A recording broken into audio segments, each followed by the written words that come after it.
Hello everyone. First, I would like to thank the member of the jury for agreeing to review my thesis.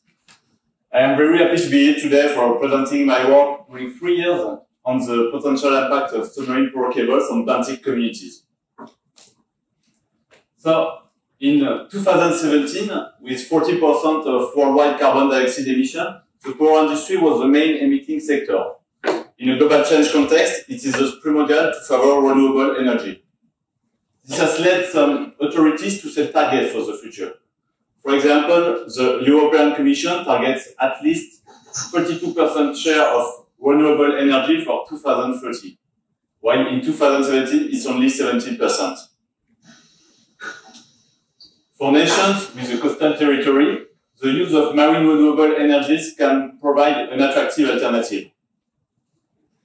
When we are talking about marine renewable energies, we are talking about technologies that can generate energy from the ocean. Oh, maybe he'll be back. He'll be back. So, for example, we have tidal energy for tidal currents, offshore wind farm for the wind, or among other, wave energy.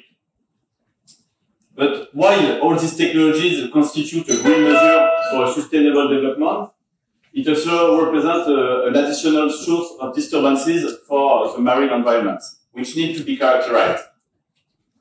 And among all these disturbances, we have the disturbances associated with the submarine power cables that are used to convey the power generated by the devices to the mainland. But the use of submarine cables are not new with the marine renewable energies. If we are looking at this little chronicle of submarine cables in history, we can see that the first underwater cable was installed in Germany 2 centuries ago. And we had to wait more than a century to see the first high voltage direct current cable in the Baltic Sea in 1954. And now, nowadays, in 2015, we estimated that the total length of high voltage direct current cables in our oceans was about 8,000 kilometers. On all cables confounded, so telecommunication cables, underwater cables, power cables, it's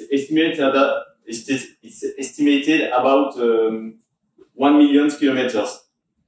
So here you have a map of the France with all the submarine cables that cross the French waters. And you can see that it creates a true network on the seafloor. The first questions about the interaction between marine life and submarine cables came from the beginning of the century. Indeed, a few events of whale entanglements and shark attacks that damaged the cables were identified. But these were quite anecdotal. So, what are really the disturbances generated by the cables? When we are talking about the impact, the disturbances generated by submarine cables, we can talk about the disturbances generated by the installation of the cable, which will last several weeks, and the disturbances generated by the operation phase of the cable, which will last several decades. And we have also different types of submarine power cables. Some, for example, we have dynamic cables, so through the water column for floating devices. We have lay-down cable on the seafloor and buried cables. And all these different types of cables and different types of phase installation versus operation phase will generate different types of disturbances. We summarized all these disturbances in a literature review that we published last year in Renewable and Sustainable Energy Reviews. And one major finding was that while submarine cables are present in our oceans since several decades, there is still some major knowledge gap about several disturbances generated.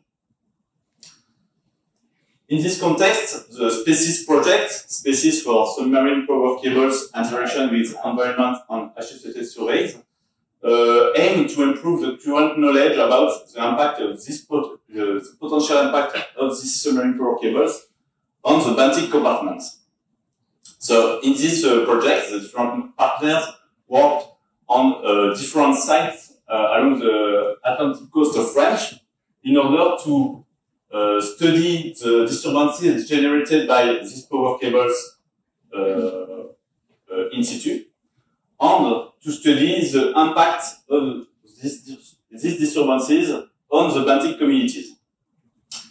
And in addition, they also performed some experimental approach in order to better apprehend the potential impacts of the submarine power cables.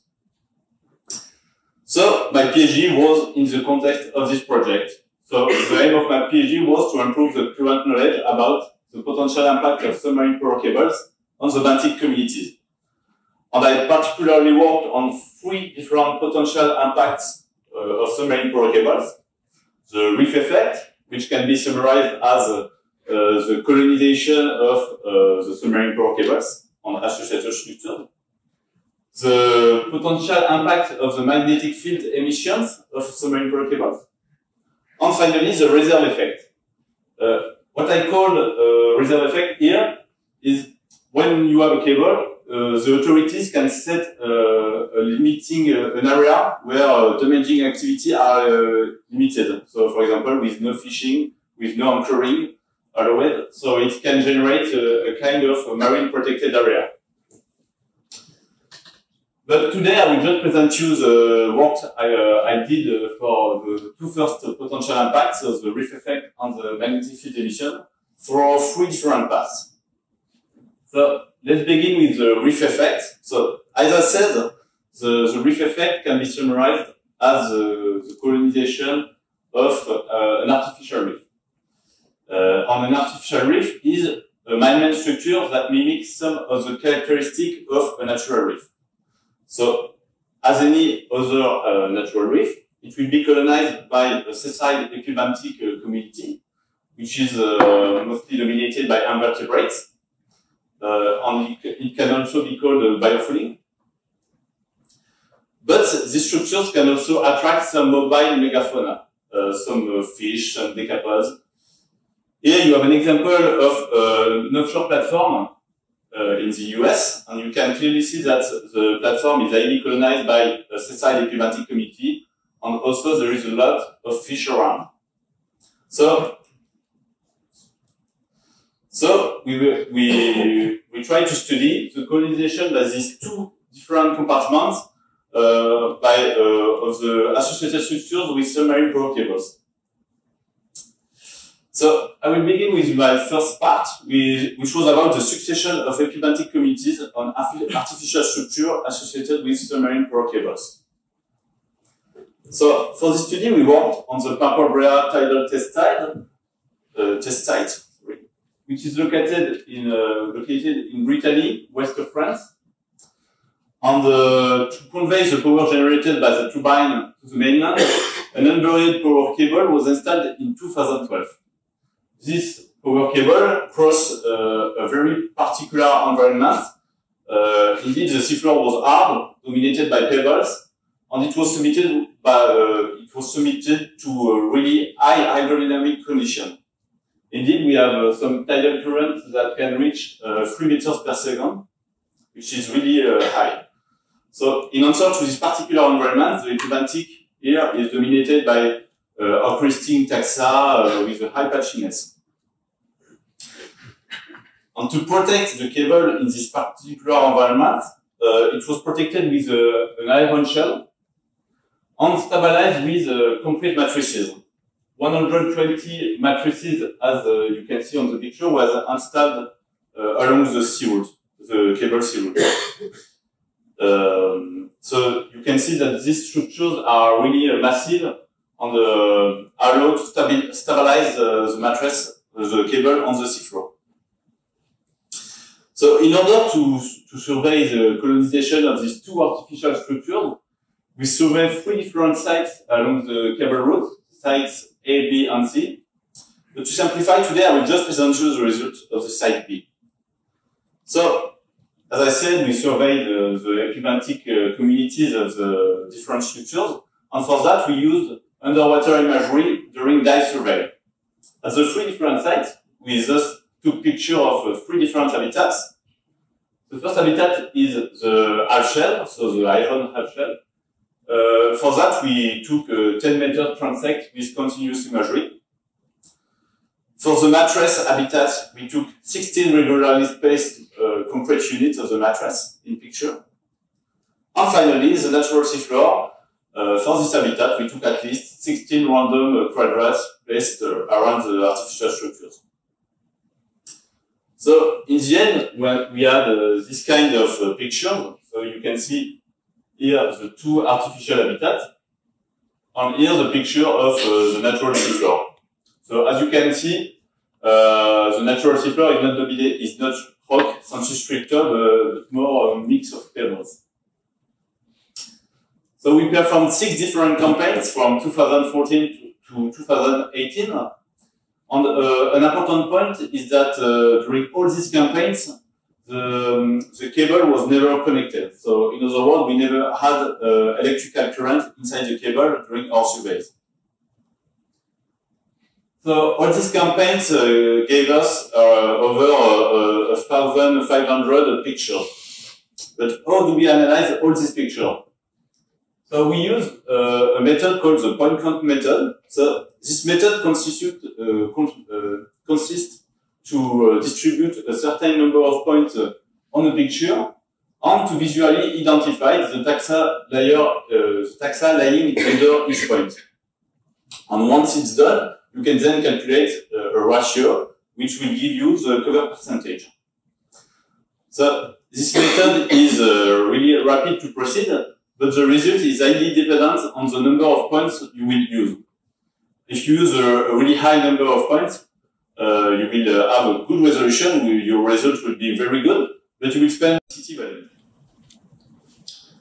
So let's see the result of this survey. Here you have an NNDS, so it represents the similarity between the community. Each point represents a different picture, so if 2 points are close, it means that the same community is present. So we have here the result for the 3 different habitats and for the first campaign. And we can clearly see that the 2 artificial habitats are on the left and really different from the natural habitat on the right. Indeed, the natural habitat was dominated by encrusting taxa, erectalgae, and a few ascidians, while the 2 artificial habitats harbored barnacles and a wide variety of ascidians. It is not surprising because ascidians and barnacles are known to be early colonizers of a wide diversity of artificial habitats. So, if we move a little bit forward, we have the barycenter for each habitat to see the temporal dynamic. And we can see that the natural habitat, after 1 year, it's still stable, so the community are the same. But for the 2 artificial habitats, we can see that there is a change. And it looks like they're coming closer to the natural habitat. Indeed, for the 2 artificial habitats, the barnacles totally disappeared from the community, and the ascidians regressed and were replaced by erectalgae on the mattress and erectalgae and even hybrids on the half shell. So again later, 3 years later this time, at the end of our survey in 2018, we can see that the 2 artificial habitats, their epibantic communities, continued to change.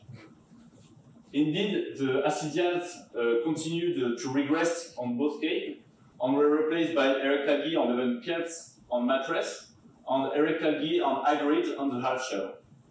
So this is clearly the result of an ecological succession with the replacement of opportunistic species by long-lived and complex species. But an interesting point is that at the end of our survey in 2018, it seems that the epibantic communities of the 2 artificial habitats are still not stable. So, in other words, this didn't reach a persistence stage, which can be called a climax. And another interesting point is that the 2 artificial habitats seem to harbor different epibantic communities, but these 2 epibantic communities seem to be more structurally complex than the communities of the natural habitats. If we now look at the temporal dynamic of our two target species, we have here the density in time for the kelp on the Stiela for the half-shell habitat and the natural habitat. And you can see that the two species are almost totally absent from these two habitats. But if we are looking at the temporal dynamic for the mattress habitat, we can see that the two species have totally opposite dynamics. The Stiela was in really high density at the beginning of the survey and regressed with time, while the kelps was absent at the beginning and appear with time. So again, it's a result of the ecological succession with the replacement of the opportunistic species by long-lived complex species. So, to summarize the result of this study, we showed that the epibenthic communities of the artificial habitats showed an ecological succession. The barnacles were the primary colonizer of the two artificial habitats, followed by a wide variety of ascidians, and later some erect algae, kelps, and hybrids, which were more complex and long-lived. But we didn't see any stabilization of our two artificial habitats at the end of the survey. So to reach the climax, it's really site-specific. Some studies show it can take between 5 years and 11 years to reach a persistent stage. So it underlines the importance of long-term monitoring to see what will be the result of this ecological succession in the particular environment of the Pample Brea tidal test site. And finally, we showed that the two artificial habitats are about two different epibenthic communities which were more structurally complex than the natural habitats. So this can be explained by the characteristic of these three habitats.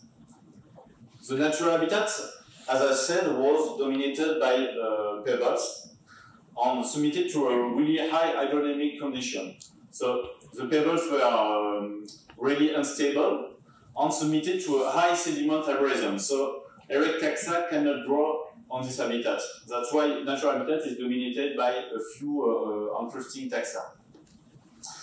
In the other end, the half-shell habitat offers high stability because the half-shell will not move with the current. And also, the half-shell can offer a moderate elevation that will reduce the exposure to sediment abrasion. So, in answer to these two points, the half-shell habitat will allow the development of more complex taxa. And finally, the mattress habitat is much more massive, so it doesn't move like the half-shell, and it allow higher elevation, so an even reduced sediment abrasion. So erect taxa can easily grow on this structure. That's why we observe some kelps, some hybrids. So we showed that the introduction of these artificial habitats in this really particular environment offered a stability for epibenthic communities. So now we studied the epibenthic colonization of these two artificial habitats. We will take a closer look to the habitat potential for mobile megafauna offered by the mattress. So for this, we also worked on the Pample Brea tidal test site, and we chose to survey 45 different matrices along the cable routes. You can see on this map the different matrices, which are in different areas along the cable route.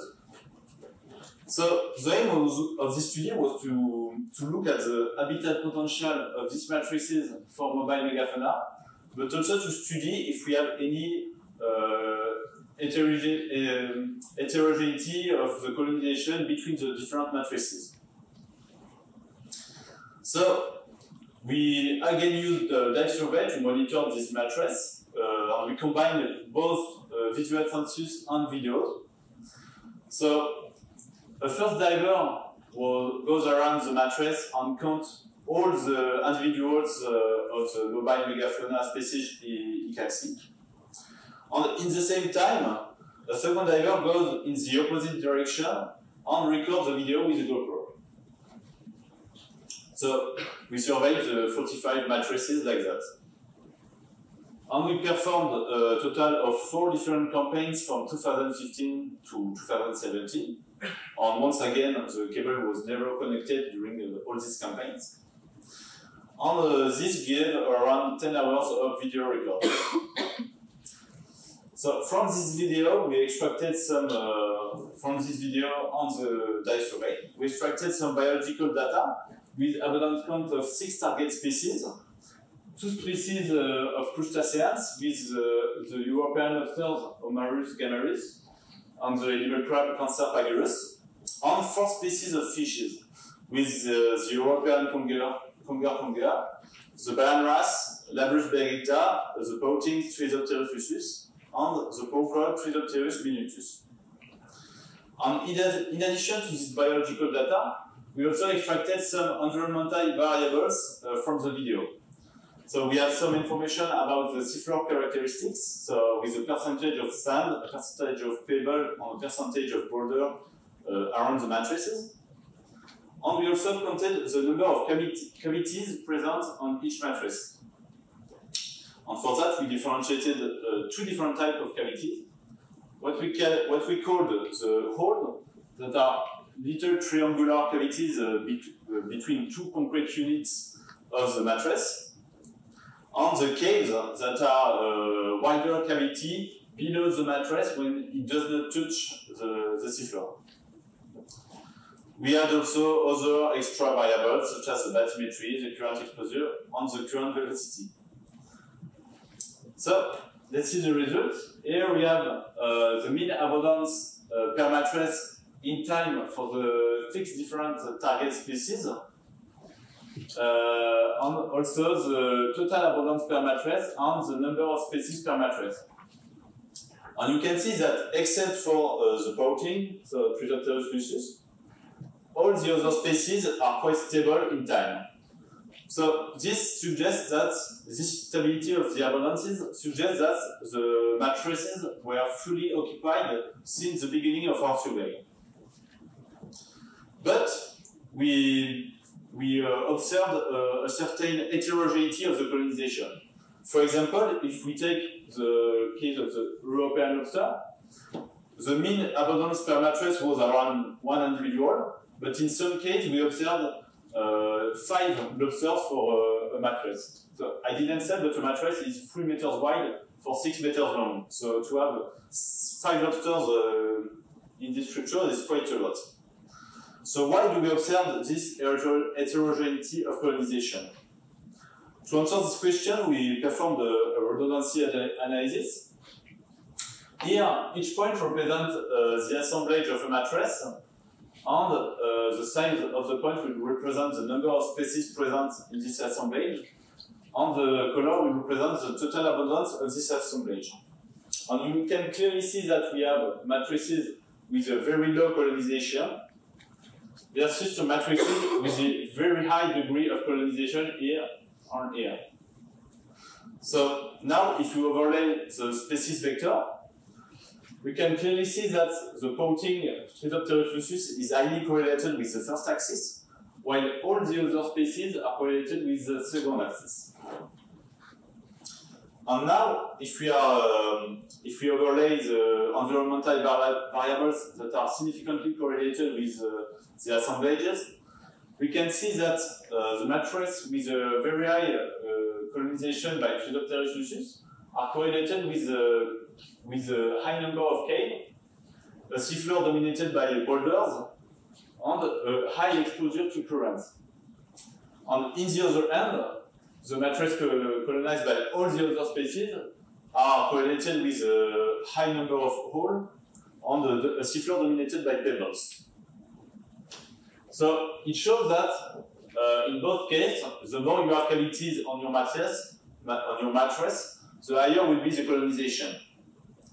And also, the type of cavity will impact the nature of the colonization.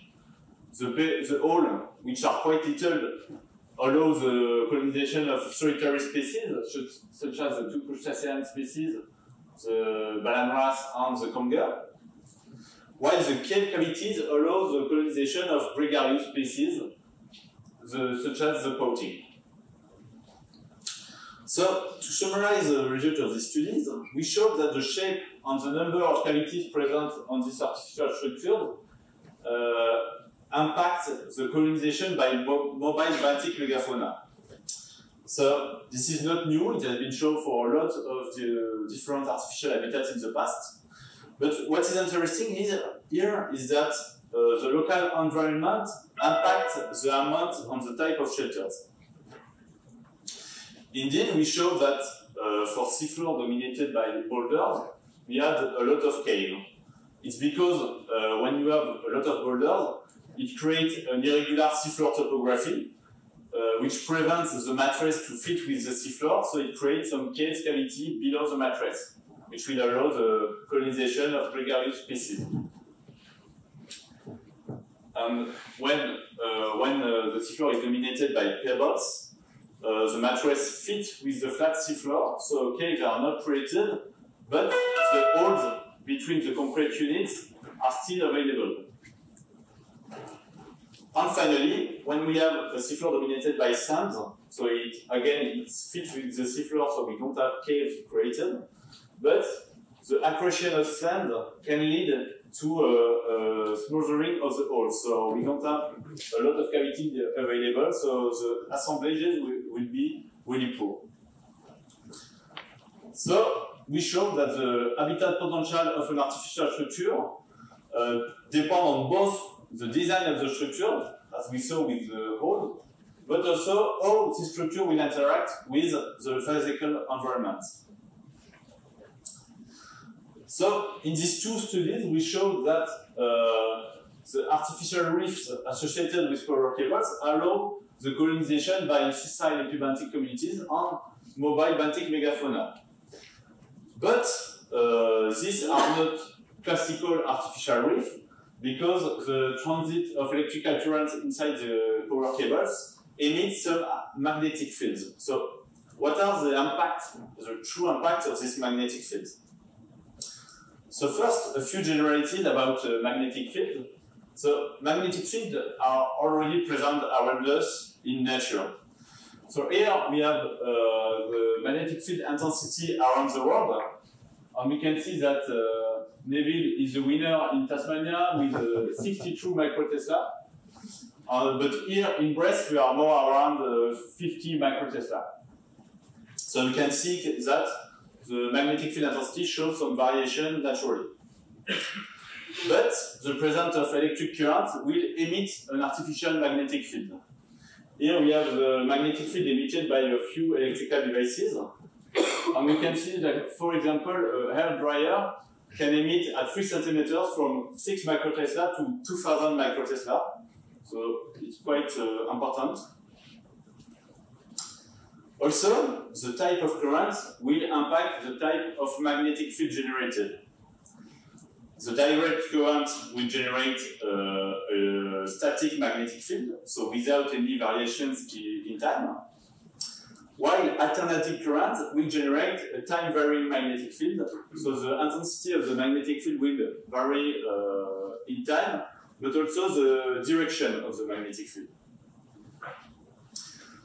So here we have some magnetic field generated across the cable, across submarine power cables, and you can see that it's here the distance along the cable, and you can see that the higher intensity of magnetic field, both for direct current and alternating current, are in contact to the cable, and when you get away from the cable, the magnetic field intensity rapidly decreases.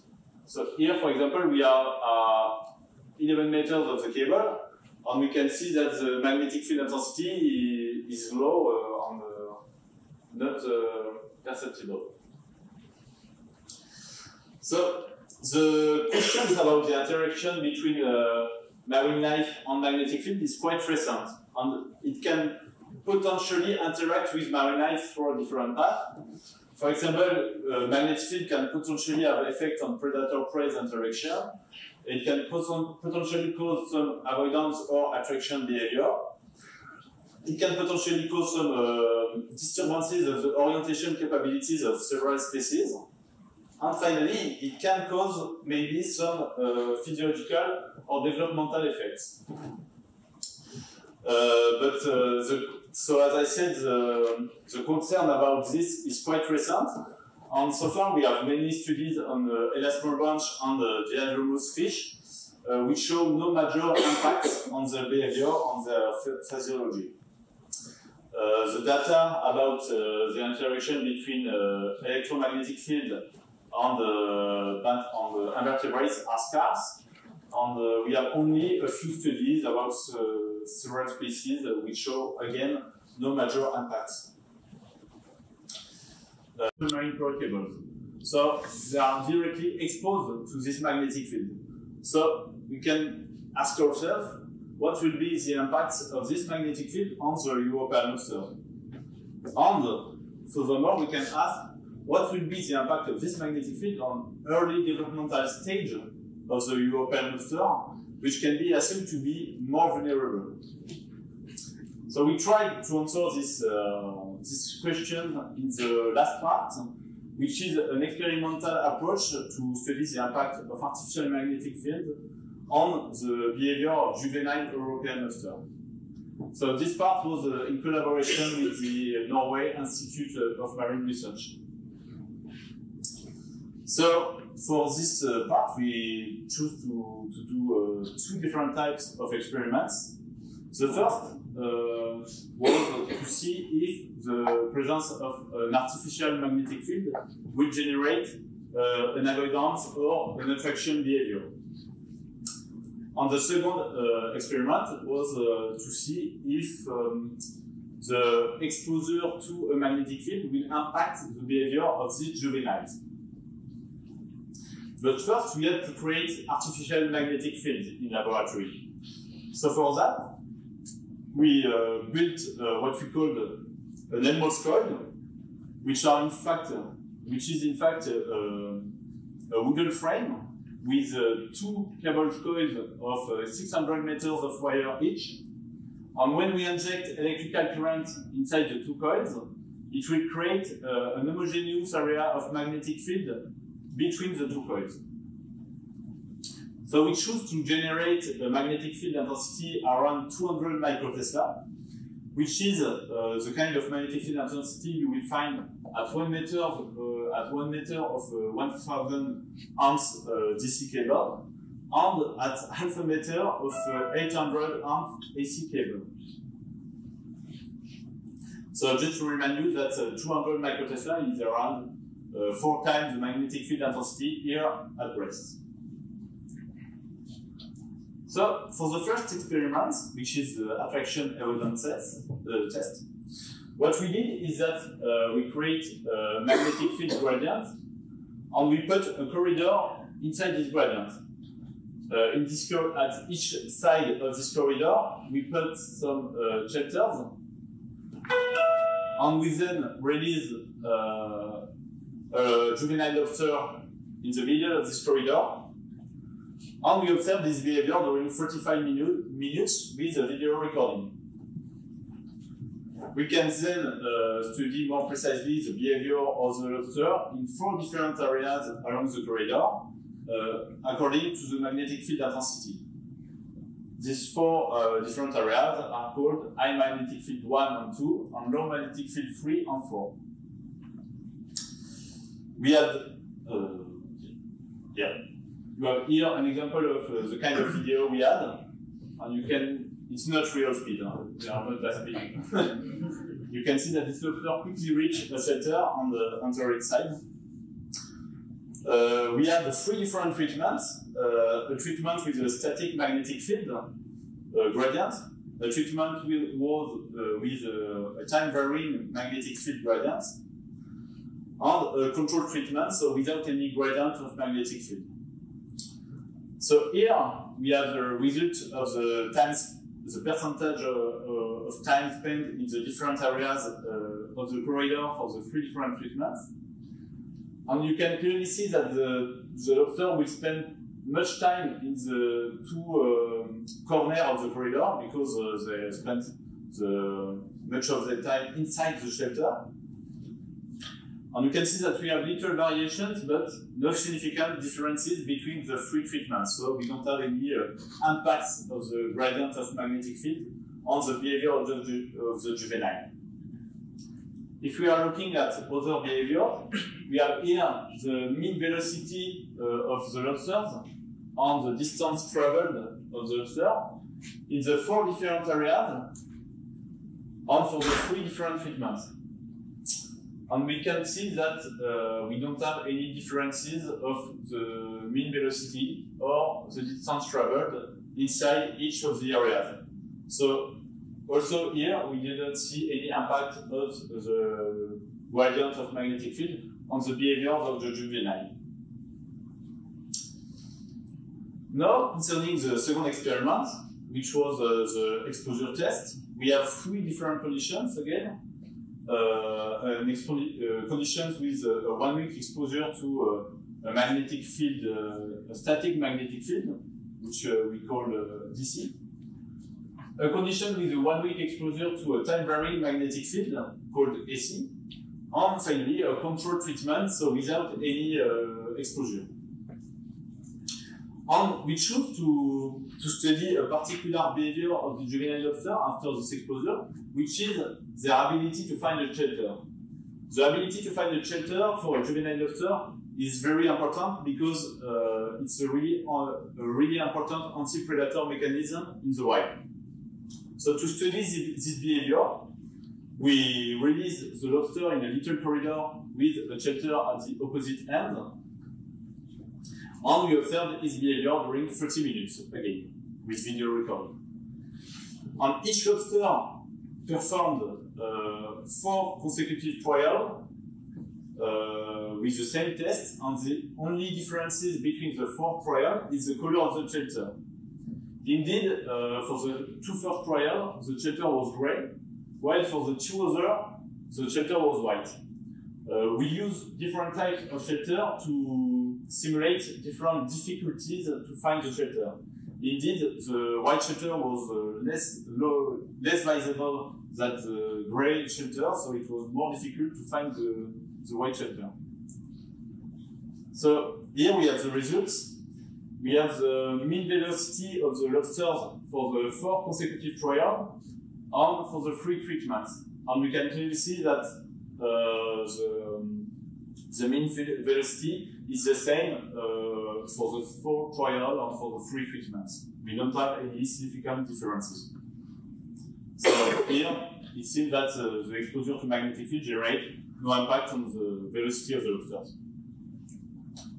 And here we have the time to enter the shelter. So for the 4 consecutive trials, again, on the 3 treatments. So in how many times the lobster will find the shelter, in other words. And we can clearly see that the lobster will find the gray shelter quickly than the white shelter. So as I said, the white shelter is more difficult to find, so it's not surprising.